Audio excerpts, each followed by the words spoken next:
सामने इतना अच्छा है कि जो चित्रों में बोला था घर पे रुकना है, होटल करा देते हैं, दो व्यक्ति को साथ में लेके जाने वाले थे, आप हमारे साथ में घर पे रुको, बट मैंने दूसरे रिक्शा ले रखी है और स्त्री मंदिर में रुकना मतलब मेरे लिए बहुत ही अच्छा सौभाग्य की बात है। और मनोज जी और भरत जी, महेश जी, जिन्होंने बुलाया है कि यहाँ कामरेज में आकर के कुछ जो सबको पर चर्चा करें हम, तो किसानों की तरफ से मैं आपको भी धन्यवाद करूँगा कि आपने ये जो किसान पाठशाला का आयोजन किया। साइंस शुगर फैक्ट्री जो सोचने से हम सभी मित्रों का भोजन का, बैठक का, ये सब खर्चा उठाने के लिए साइंस फैक्ट्री को मैं धन्यवाद करूँगा। आपकी तरफ से मैं एडवांस में बोल रहा हूँ। कितने व्यक्ति मुझे देख रहे हैं अभी यूट्यूब पर? मैं आप लोगों को जो नए हैं हमको क्या करना है, मेरे साथ चर्चा करते करते ये चैनल है किसान पाठशाला, इसको सब्सक्राइब कर लेंगे तो हमेशा हमेशा के लिए मैं आपके जेब में आ जाऊंगा। क्योंकि पूरे भारत में और भारत के बाहर कहीं पर भी किसान पाठशाला होता है तो वो इस चैनल पे चले जाता है। तो फिर ऐसा मैंडेटरी नहीं रहेगा कि आपको मुझ तक पहुंचना है, मैं आप तक पहुंच जाऊंगा। कुछ मित्र दूर से भी आए हैं, यहाँ जो बैठे हैं ये 25 किलोमीटर से कितने रीच में है? कुछ 150 किलोमीटर की रीच है होंगे,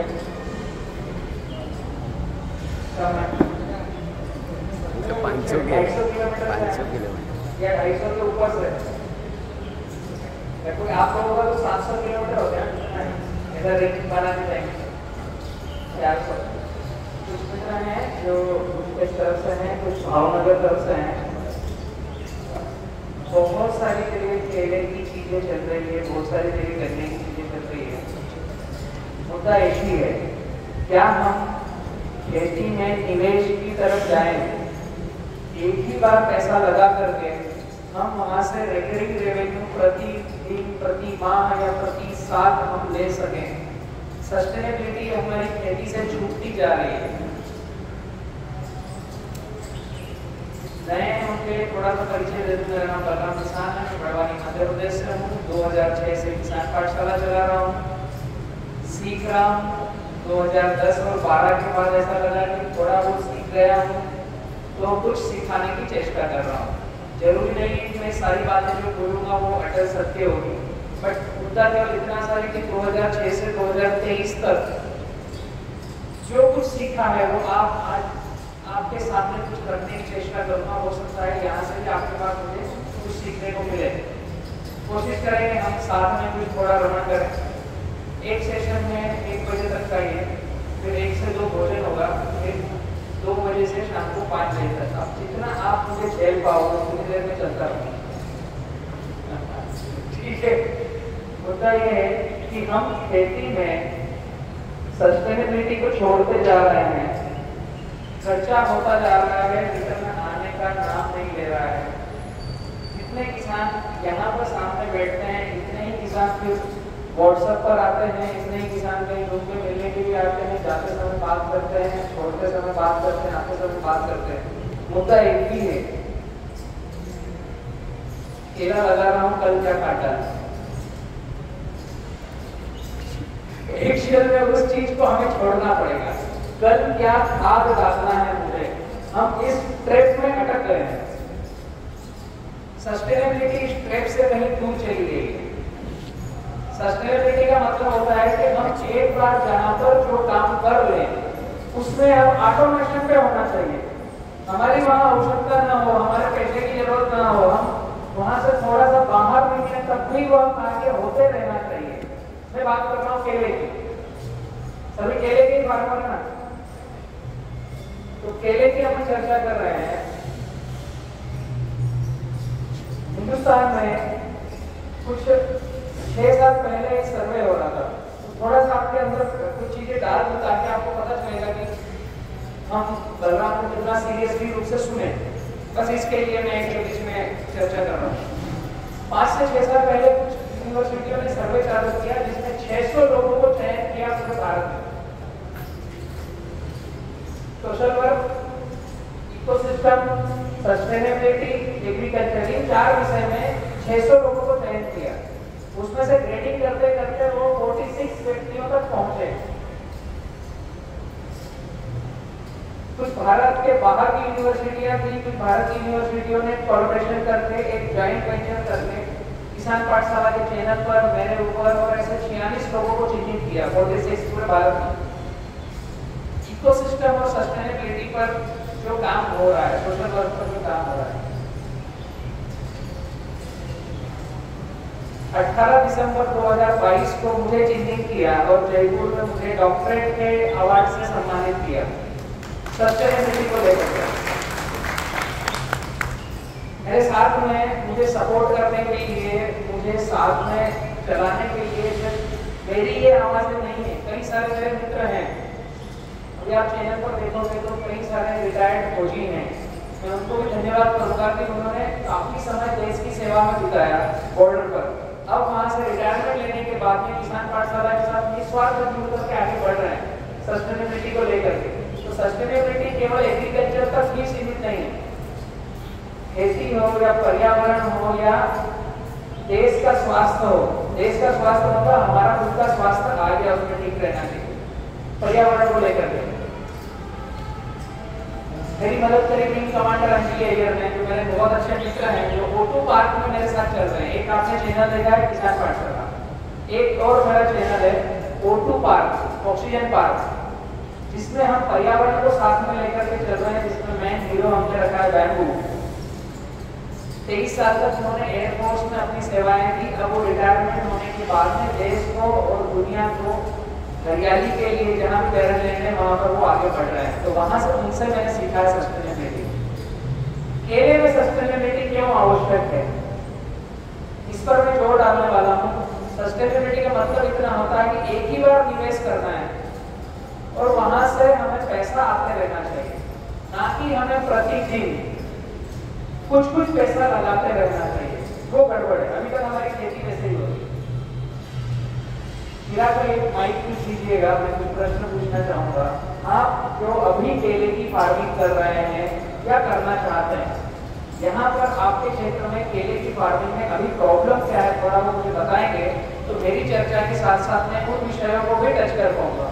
केले की खेती में आप लोगों की दिक्कत क्या है, मेजर प्रॉब्लम? नमस्कार बराबर। अभी यहाँ पे बनाना टाउन में 2 ही मेन प्रॉब्लम है। जैसे हम कुछ दिन पहले बात किया था, आपका फल पनामा में और सिका का पनामा, दूसरा सिका का। ओके, हाँ ठीक बात है, इसको मैं लेता हूँ। और किसी का कोई है क्वेश्चन कि केले में मैं उस चीज को समावेश करूँ?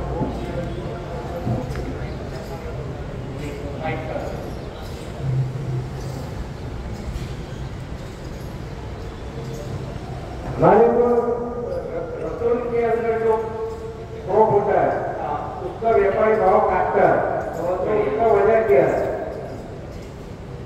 रिटर्न क्रॉप सही नहीं आती है तो पैसा कम मिलता है, व्यापारी ले नहीं जाता है, 2 पैसे कम देता है, उसको मैं लूंगा साथ में। और किसी का प्रश्न है?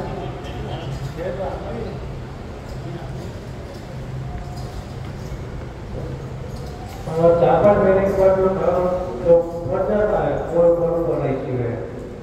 कोई पनामा वेब से रिलेटेड है और विवेक करके काले कलर का कीड़ा उसमें से निकलता है। ठीक है, थर्ड पटना एकदम ठीक है।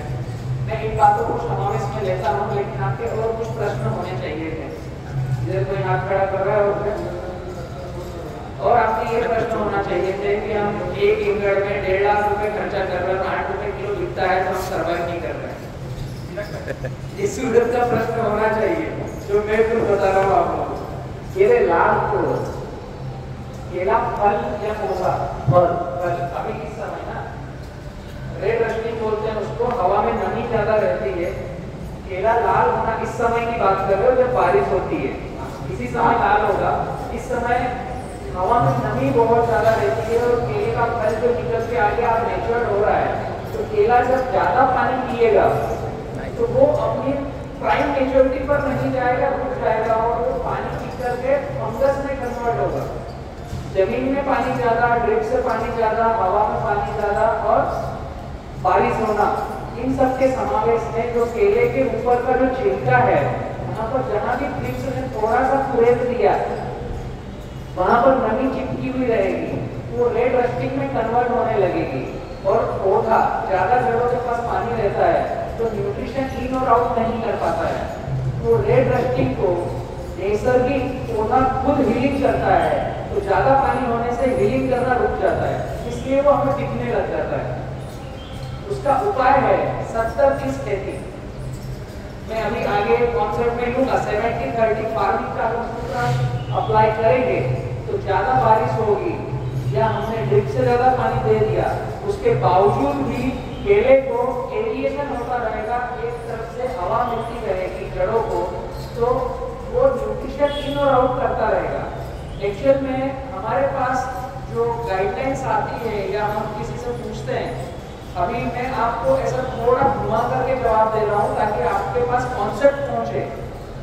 इसका छोटा सा जवाब होता है कि मार्केट से फफूंदीनाशक लो और स्प्रे कर लो। अगर किसी एग्रोनॉमिस्ट को हमने पूछा कि केले में लाल हो रहा है, रेड रस्टिंग हो रहा है, तो उसमें स्प्रे के नाम बताऊंगा, दुकान पे जाओ, पर्ची लाओ, स्प्रे कर दो, लेकिन वो सॉल्यूशन नहीं है।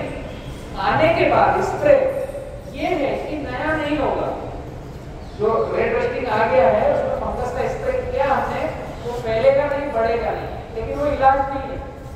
इलाज क्या है? वो आएगी ना। मैं इसलिए थोड़ा घुमा करके बता रहा हूँ, मेरे गड़बड़ी जवाब आएंगे, घुमा करके ही आएंगे। ठीक, दो मेजर प्रॉब्लम दूसरा ये है कि जब हमारा मदर उत्सव होता है, हमें निकल आता है, तो कभी कभी कोई प्लांट में से जो उसका डंडा होता है वो ऐसे ही गिर जाता है, बिना तो नीला आता है, बिना गिरे से डंडा वो नीचे गिर जाता है, और फल जो निकलता है फूल ही गिर जाता है, फूल पूरा डंडा ही निकल जाता है, नीचे गिर जाता है। और दूसरा है कि जो पत्ता होता है, जो चौकिंग बोलते हैं, वैसे ही बोलते हैं, ऊपर जाके अटक जाता है। हाँ, जो चौकिंग हो जाता है। और मानसून के टाइम पे जो ऐसा होता है, और सेकंड हम कर लेते हैं एप्पल में, तो उस समय केला की जो फिगर होती है वो शॉर्ट हो जाती है, नीचे जाते हैं। ओके, और जो रतुन में ज्यादा का प्रॉब्लम है, वो ज्यादा बारिश होती है ना, उस समय पूरा का पूरा पौधा ही गिर जाता है, पौधा गिर जाता है नीचे से ही, तो उसका रूट से ही पौधा गिर जाने का हो जाता है। ओके, ये सारी प्रॉब्लम्स को हम एक एक करके शॉर्ट आउट करने जाऊंगा, एक पूरा सेशन ही हम कंप्लीट करेंगे। मैक्सिमम मुझे समझ में आया, पनामा में सिगा टोकरा, रतुन का पैसा कम करना, थर्ड लाल सड़क, डंडा गिरना, ये एकदम अगर आप पूरा सेशन मुझे लास्ट तक झेलते रहे ना, तो ऐसा लगेगा ये कोई प्रश्न नहीं है, ये आएगा ही नहीं जब हम एक स्टेप बाय स्टेप आगे बढ़ेंगे। गड़बड़ी कहाँ है? हम क्विक आंसर चाहते हैं, तो क्विक आंसर में एक पर्ची बन जाएगी और आपको दुकान में जाना पड़ेगा। बट आप परमानेंटली सॉल्यूशन चाहते हैं, तो आपको अगर 5-6 बजे तक मेरे साथ बैठना है, पेन पेट भी होगा आप लोगों के पास, उसको कुछ नोट करना है। मैंने साइट विजिट भी किया है, पहले भी मैं आया था, तो साइट विजिट से मुझे जो लगा, फार्म फील्ड पर जब हम गए तो यह समझ में आया कि यहाँ मैक्सिमम सॉइल ब्लैक है, फिर मध्यम है और फिर पीली है। तो पीली मिट्टी जो पानी को निचला करती है और उसकी क्वांटिटी यहाँ पर कम है, ब्लैक और मध्यम सॉइल की क्वांटिटी ज्यादा है। तो ये दोनों तरह की सॉइल पानी को पकड़ के रखती है। और जिन खेतों में मैं गया था केला देखने के लिए, वहां पर आप अगर मिट्टी को उठाओगे और ऐसे हाथ में मसलोगे तो हाथ के फिंगरप्रिंट की ये लाइनें पूरी पैक हो जाएगी और वो काली मिट्टी निकलेगी नहीं। अभी मैं जिन फील्ड पे गया था, शायद आपके खेत में भी वो पोजीशन है, क्योंकि मैंने देखते के साथ जब पानी गिरा होगा तो मैंने बोला कि ब्लैक सॉइल है, बट आपने बताया कि ब्लैक नहीं मध्यम है। पानी गिरने के बाद जिस हिसाब से उसका चिकट प्रमाण था वो ब्लैक को दर्शा रहा था, पानी पकड़ने की कैपेसिटी ज्यादा है। और ये जो दो चीजें हैं, पनामा सीगेट होगा, ज्यादा पानी आपके जड़ों के पास है तो यह चीज आएगी ही आएगी। और यहाँ पर जो एग्रोनॉमिस्ट गाइडलाइंस देने आ रहे हैं इस क्षेत्र में, पर्टिकुलर आपके क्षेत्र में शायद मिट्टी का टेस्ट अलग होगा, आप नई फार्मिंग कर रहे हो, बट यहाँ पर जो गाइडलाइंस देने आ रहे हैं, बहुत बड़ा पेड़ बनाने की जो बात कर रहे हैं, वो इन चीजों से डर चुके हैं। ये किसी के कंट्रोल में नहीं आ रही है। सही से इसको सीरियसली रूप से नहीं समझाना तो यूनिवर्सिटियां थक चुकी इसमें। और ऐसा इलाज है, ऐसा इसका इलाज ऐसा है, चुटकी में होने वाला इलाज, तो मैं इसको जी रहा हूँ। बिहार से पनामा बेल्ट के कारण केला चले गया है, लेकिन मेरे 1-1 लाख प्लांट वहाँ पर लगे हुए हैं। बिहार, नेपाल और यूपी की बॉर्डर से 2 साल पहले हमने एसआई ग्रुप के साथ मिलकर के एक्सपोर्ट किया लखीमपुर खीरी से। यूपी में संभव नहीं है कि केला आ जाए। अभी एक छोटी सी चीज की मैं चर्चा करना चाहूंगा आगे बढ़ते बढ़ते। एग्रीकल्चर यूनिवर्सिटियां कहती हैं केले को क्लाइमेट चाहिए क्या? 25 से 32 डिग्री, 28 से 32 डिग्री का क्लाइमेट चाहिए। अगर 32 डिग्री से ऊपर जाएगा, 35-40 जाएगा तो केला भोजन लेना रुकेगा, अपनी क्वालिटी को खोएगा। 40 के ऊपर जाएगा तो वो अपने नैसर्गिक जेनेटिक रूट में को जिस दिशा में वो चलता है उसमें उसका चेंजेस आएगा। इधर आप 28 से 25 आओगे, 20 आओगे, 15 आओगे, 10 पर रुक जाएगा, डोमेसी में जाना चालू हो जाएगा 10 के बाद। यूपी और बिहार में, यूपी, बिहार, नेपाल, हिमाचल प्रदेश, वहां पर माइनस में पारा जाता है, पता है ना आपको? बरेली की एक यूनिवर्सिटी है जहां पर 5 साल पहले मुझे बुलाया था, बलराम में आप केले का प्रचार कर रहे हो, यूपी में केले की किसानों से चर्चा कर रहे हो, तो यहाँ तो केला होगा नहीं। मेरा वो वीडियो डला हुआ है 5 साल पहले का, जस्ट लॉकडाउन के पहले का वो वीडियो मेरा डला हुआ है किसान पाठशाला पर, बरेली यूनिवर्सिटी का, जहाँ पर 7-8 एग्रोनॉमिस्ट थे, मैं भी था। और उसमें एक एग्रोनॉमिस्ट, मैं स्टोरी क्यों सुना रहा हूँ, ये स्टोरी से आप लोगों को आपका खेत समझ में आएगा। उस यूनिवर्सिटी में से जो प्रोफेसर हैं उनमें से एक व्यक्ति ऐसा है जिसके गांव में और उसके पड़ोस में 5.5 लाख केले के प्लांट लगते हैं हर साल, जो मुझे वहां पर यूनिवर्सिटी में बैठकर बोल रहे थे कि बलराम जी यूपी में क्लाइमेट साथ नहीं देगा, कारण है कैमरा चल रहा था। जब कैमरा चालू होता है ना तो आदमी समझता है मैं बोलूं क्या, ऊपर नीचे से हिलता है, चेहरा साफ नहीं रहता है, लड़के में थोड़ी तेज होती है।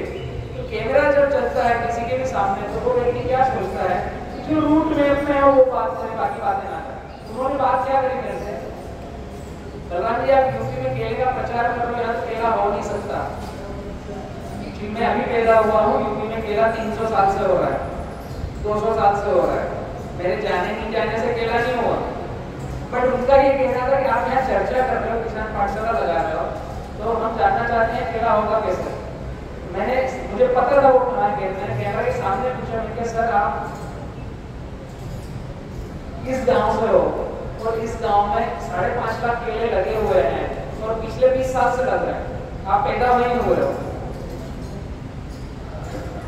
किताबी ज्ञान एक चीज है कि किताब बोलती है कि 25 से 35 डिग्री, 28 से 32 डिग्री ये केले का एक फॉर्मेट है, पर आपके यहाँ यूपी में -डिग्री में केला हो रहा है, 40 किलो की घर आ रही है। हाँ ये है कि समय चेंज होता है, जैसे ठंड आती है तो समय जो हमारे यहाँ पर 10 से 11 महीने में आउटपुट आता है, वहाँ 14 महीने में आता है। यूनिवर्सिटी में से आंख पर पट्टी बांधकर बैठी, पता नहीं जो किताब ले लिया कि उतनी बात करेंगे। जब यूपी में 3 साल पहले, 2 साल पहले एक्सपोर्ट हुआ लखीमपुर खीरी में, तो वह इतिहास बना कि उत्तर भारत से भी इतने ठंड में भी डीके बनाना और किसान पाठशाला की गाइडलाइन से फार्मिंग करने पर केला एक्सपोर्ट हो रहा है। ये मतलब एक छोटी सी बात नहीं है, जहाँ क्लाइमेट ही सपोर्ट नहीं है, जहाँ किसी एग्रीकल्चर एग्रोनॉमिस्ट की थ्योरी में लिखा नहीं है कि क्षेत्र में केला होगा, वहां से एक्सपोर्ट हो रहा है, मतलब कि आपके सूरत की क्वालिटी बनी होगी तो वहां से गया। कॉन्सेप्ट समझने की जरूरत है।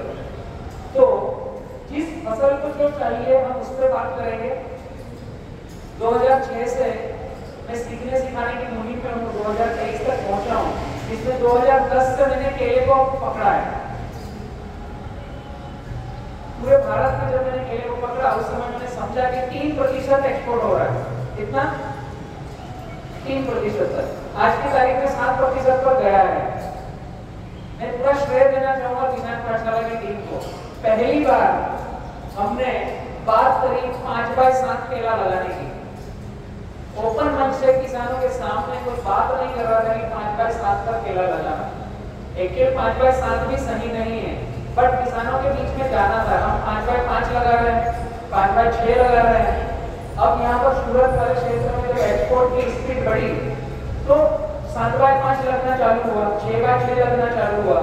जब खरीदार की एंट्री बढ़ी तब बराबर कह रहा, उसके पहले यहाँ भी 5x5 लग रहा था।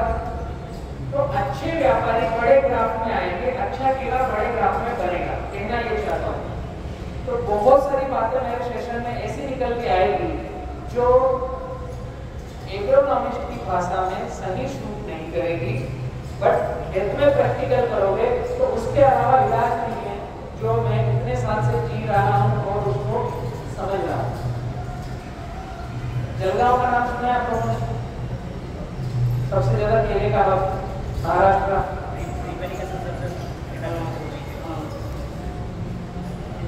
2014 में मैंने केले की टिश्यू कल्चर लैब डाली। 2016 में मेरा पौधा बाहर आया। स्टॉक साइकिल का पौधा एकमात्र बी किसान ग्रुप बनाता है पूरे भारत में। तो जलगांव में एक तालुका है चोपड़ा, और हिंदुस्तान में एक बहुत बड़ा फार्म प्रोड्यूसर कंपनी है सह्याद्री ग्रुप, पूना से है, वो नासिक हड़पसर से है, जिनको मैं लीड कर रहे हैं। विलास सिंह जी मेरे अच्छे मित्र हैं। उनको केला खरीदी बिक्री चालू करना था एक्सपोर्ट में, और मेरी एंट्री हुई थी चोपड़ा में केले के किसानों से चर्चा करने की, जैसे आज आपके साथ चर्चा करने आया हूँ। तो वहाँ हमने छोटा सा ग्रुप बनाया, जलगांव कांग्रेस ग्रुप, जिसमें 100 किसान इकट्ठे हुए। वहाँ के एक बड़े व्यापारी महमूद बागवान, जो काफी समय से केला खरीद रहे थे, बेच रहे थे, उनके पास भी प्रॉब्लम ये थी कि केला बेचते हैं तो रिपीट ऑर्डर आने में दिक्कत आती है। मुद्दा आप लोगों ने मुझे बताया है, सूरत कांग्रेस में एक नया मुद्दा निकल के आ रहा है केले का। व्यापारी यहाँ से छोड़कर जा रहे हैं और आपका केला बिकने में दिक्कत आएगी। ये बात आप लोगों को पूछना चाहिए। आप लोगों को जानकारी है? यहाँ से अच्छे व्यापारी केले के यहाँ से फील्ड छोड़कर जा रहे हैं। अच्छे प्लेयर चले जाएंगे, हम केले की क्वालिटी नहीं गेन कर पा रहे हैं, तो नए प्लेयर एंट्री नहीं करेंगे, तो हमारे केले का रुपया घटेगा। ये दो चीजें तो एक कैंसर बन चुकी है। इसके कारण तो केला घटना ही घटना है अगर इसकी नब्ज नहीं पकड़ पाए। लेकिन तीसरा एक बहुत बड़ा कारण बनेगा कि अच्छा व्यापारी अगर हमारे क्षेत्र में नहीं है, हमें रेट नहीं मिल रहा है, तो हम केले का रुपया खुद ही घटा देंगे, पैसा नहीं बनेगा। तो 7 रुपए किलो प्रोडक्शन कास्ट का खर्चा लगेगा और 8 रुपए किलो बिकेगा, तो आप केला लगाओगे? दिखता है कि सस्टेनेबिलिटी वही है। मैं बता रहा था कि पहली बार जलगांव में 300 साल से केला लग रहा होगा। 2016 में 5x7 पर केला लगाया। जलगांव गवर्नमेंट ने चोपड़ा तालुका के एक छोटे से गांव में अनिल रामदास पाटिल रहते हैं, उनके यहाँ से 2017 में पहली बार उस तालुका में 16-17 में एक्सपोर्ट किया। सह्याद्री ग्रुप ने यूरोपियन कंट्री में, भारत का पहला कंटेनर यूरोपियन कंट्री में गया। वो बी किसान ग्रुप का कम साइकिल का केला था, 5x7 पे लगा था, 100% गाइडलाइन हमारी थी, वो रिकॉर्ड बना है। मैं क्यों बताना चाह रहा हूँ? यूरोप में पहला कंटेनर गया, पैसा कहाँ से आएगा? यूरोप से आएगा। हम केला भेज रहे हैं गल्फ कंट्री में, यहाँ से जितना एक्सपोर्ट होता है सूरत से, ये जाता है गल्फ कंट्री में, ईरान, इराक, ओमान, दुबई, ये जो क्षेत्र है यूएई, यहाँ पर केला जाता है, जो 7 दिन का ट्रांजिट पीरियड है। अब जिन जिन किसानों के खेत में पनामा विल्ट है, टिकाटोका है, उनका ट्रांजिट पीरियड केला सर्वाइव करने में कम पड़ेगा, केला गाड़ी में ही पक जाएगा। मुद्दा एक छोटा सा है, समझने की चेष्टा करना। व्यापारी क्यों कम हो रहे हैं? यूरोप का ट्रांजिट पीरियड है 32 दिन, 32 डेज। कटना अलग, लोडिंग वहां तक जाना अलग। रशिया और यूरोप का ट्रांजिट पीरियड ज्यादा है। गल्फ कंट्री का ट्रांजिट पीरियड मैक्सिमम 7 दिन है। 1 तारीख को मेरे खेत से केला कटा, आज दिन भर कटने में लगा, रात में चला, कल पहुंचा मुंबई पोर्ट पर, फिर एक 24 घंटे के लिए प्री कूलिंग के लिए वो अंदर चेंबर में गया, 2 दिन हो गए। तीसरे दिन पोर्ट पर कंटेनर में लोडिंग अनलोडिंग होगी, चौथे दिन कतार में आएगा कि अब कौन सी शिपिंग में इसको चढ़ाया जाए। रेडी शिपिंग जाने वाली होगी तो चढ़ा देंगे, वरना wait and watch refrigerator container जिसमें कूलिंग चलता रहेगा, इकट्ठे सारे कंटेनर इकट्ठे होंगे, फिर वो शिपिंग में लोडिंग होगा। इस प्रक्रिया में लगेंगे 5 दिन आपके खेत से दराती कटने के बाद पोर्ट तक पहुंचने में, फिर उसके बाद 5 से 7 दिन ट्रेवलिंग समुद्र के जरिए जहां भी जिस कंट्री में जाना है, अल्टीमेट 10 दिन। 10 दिन के बाद वो जिस कंट्री में पहुंचा वहां से अनलोड होकर के जिस चेंबर तक पहुंचेगा, उस चेंबर तक पहुंचने में 1 दिन, पोर्ट से उस शहर तक पहुंचने में 1 से 1.5 दिन, 11 से 12 दिन। उसके बाद चेंबर में लोड होगा तो 4 दिन तक उसमें गैस डाल करके चेंबर में रखेंगे। 17वें दिन फाटक खुलेगा, बिक्री के लिए तैयार होगा। तो 17वें दिन वो हल्दी पीला कलर नहीं होगा, हरा पीला कलर होता है। 18वें दिन वो बिकने लायक होगा मॉल में या बिग बास्केट से या बिग बाजार में रखा हुआ। 18वें दिन देखने वाला होगा कि ये अब कोई खरीद ले। मैं इतना इसलिए बता पा रहा हूँ कि मेरे खुद के 4 राइटिंग चेंबर है, मैं खुद केला खरीदता हूँ। एक मेरा चैनल है पीके बनाना बाइंग एंड सेलिंग, उसमें आप जाओगे तो हम केला किस तरीके से खरीदते हैं, प्रतिदिन हमारी गाड़ियाँ कहाँ बन रही है आपको दिखेगा। सूरत कामरेज में मैंने अभी खरीदी चालू नहीं करी है, ये हम गाइड देते हैं, बट पीके बनाना बाइंग एंड सेलिंग देखोगे तो मेरे पूरे भारत में कहाँ काम करते हैं वो दिखेंगे। इसलिए मैं इतना एक्यूरेटली बता पा रहा हूँ। 18 से 19 दिन, जिस दिन आपके खेत में केले के पेड़ पर दराती लगी, उस दिन से 19वें दिन कंज्यूमर के हाथ में गया, अभी खाया नहीं उसने। और आज अगर कुछ 12 केले किसी ने खरीदे हैं तो आज ही खा लेंगे क्या? 1 से 2 दिन लगेगा ना, घर जाएगा, रखेंगे, आज शाम को बच्चे खाएंगे, कल फिर हम मिलकर खाएंगे, साथ में बैठेंगे।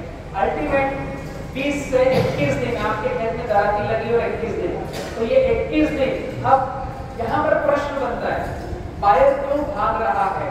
हमें सूरत कामरेज वालों को अपने आप से पूछना है कि 21 दिन का जो टाइम है, क्या मेरे केले के पेड़ में इतनी क्षमता है उसके फल में कि जिस दिन दराती लगी उस दिन के बाद 21वें दिन वो हेल्दी दिखे, सड़न ना आए, काला ना पड़े, उसको छीलने के बाद टेस्ट आए, कीपिंग क्वालिटी है क्या उसको? ये हमें पूछना पड़ेगा अपनी खेती के तरीके से। तो व्यापारी आपके पास टिके, इनसे गड़बड़ी हो रही है। पनामा बेल्ट से सिगाटोका से, जिन पेड़ों में सिगाटोका है 21 दिन नहीं 10 दिन सर्वाइव करना तकलीफ है। केला बॉक्स में पक जाता है, तो जहां केला पक जाता है एक कंटेनर 22 लाख रुपए का बनता है। कितने का? अगर 10 रुपए किलो का रेट है तो कंटेनर बनेगा 22 लाख का। 20 टन का कंटेनर, 10 रुपए किलो का रेट, तो 2 लाख रुपए तो किसान की खरीदी हो गई। माल काटने वाला 2 रुपए किलो, उसका लोडिंग अनलोडिंग करने वाला, चेंबर, रेफ्रिजरेटर, शिपिंग कॉस्ट, ये सारा मिला करके, टैक्सेस वगैरह मिला करके 20 से 22 लाख रुपए। एक व्यापारी का 15 कंटेनर का ट्रांजिट हुआ और एक कंटेनर में आधा सड़ गया, खतर चौकड़ी उसकी। अभी वही क्षेत्र में आएगा कि क्षेत्र के लिए कॉन्सेप्ट समझ रहे हो? कई सारी केला मंडियां चर्चा कर रही है, आपके यहाँ की कामरेज केला मंडी के साथ 2 बार बैठे हुई है, उनके किसानों तक वो गाइडलाइन भेजने की चेष्टा कर रहे हैं। बट मुद्दा क्या है, शॉर्ट टाइम में अगर इलाज चाहोगे कि बलराम भाई हमारे यहाँ से व्यापारी जा रहा है, नया व्यापारी दे दो, तो ये गड़बड़ है। पुराना व्यापारी क्यों जा रहा है? उसकी कमर टूट रही है, नया व्यापारी दूंगा तो वो कमर टूटवाएगा क्या? तो मेरा देखना भी गलत हो जाएगा। पहले हम हमारी फार्मिंग को सस्टेनेबल बनाएं और फिर बोले कि इस खेत का केला आप ले जाकर के देखो, एरर बने तो मेरे से बात करना, तो व्यापारी आपके यहाँ ऑटोमेटिक दिखेंगे। जम्मू कश्मीर में हमारी बात हुई, यूरोप में हमारी बात हुई, कामरेज मंडी को कुछ नंबर हम दे रहे हैं, बट एक शर्त पर। आप में से कुछ लोग जुड़े होंगे कामरेज केला मंडी से हमने एक शर्त पर बोला कि जिस किसान के खेत में मैं जो अभी बताने जाऊंगा इस तरह की गाइडलाइन फॉलो होगी तो उस व्यापारी को बताना है 70-20 खेती का केला है, वरना उस व्यापारी को बताना भैया ये नॉर्मल ट्रेडिशनल तरीके से हमने खेती किया है वो केला है। वो व्यापारी डिसीजन लेगा आपके यहाँ से लेना है या नहीं लेना। बात छोटी सी है, व्यापारी को भी पता है कि 70-20 फार्मिंग में सिगरेटों का आता नहीं, आया तो रिपेयर होता है। आज जो अपर लेवल पे व्यापारी बैठे हैं कॉन्सेप्ट समझ में आ रहा है मैं किस दिशा में लेके जाऊंगा। मैं फालतू की जो चर्चा कर रहा हूँ ना या अपने जेब में पैसे लाने वाली चर्चा कर रहा हूँ, तो आप कम से कम शांति से खेती का तरीका समझोगे। मैं क्विक सॉल्यूशन देने में विश्वास नहीं रखता कि ये पर्ची ले लो और ये काट डाल दो, उससे आपकी खेती सही होगी नहीं। इनको हम जड़ से खत्म कर सकते हैं। पनामा को मैंने बिहार में किया है, सिगरेटों को, ये कोई बहुत बड़ा रॉकेट साइंस नहीं है। हाँ, एग्रोनॉमिस्ट की किताबी ज्ञान में पनामा बेल्ट का कोई इलाज नहीं है। सिगरेटों का एयरबोर्न फंगस है, जितनी दवाई डालोगे उतनी रुकेगी। पत्ते काटो, सिगरेटों का इलाज क्या पता है? इस पे आया पत्ते काटो, खेत से बाहर करो।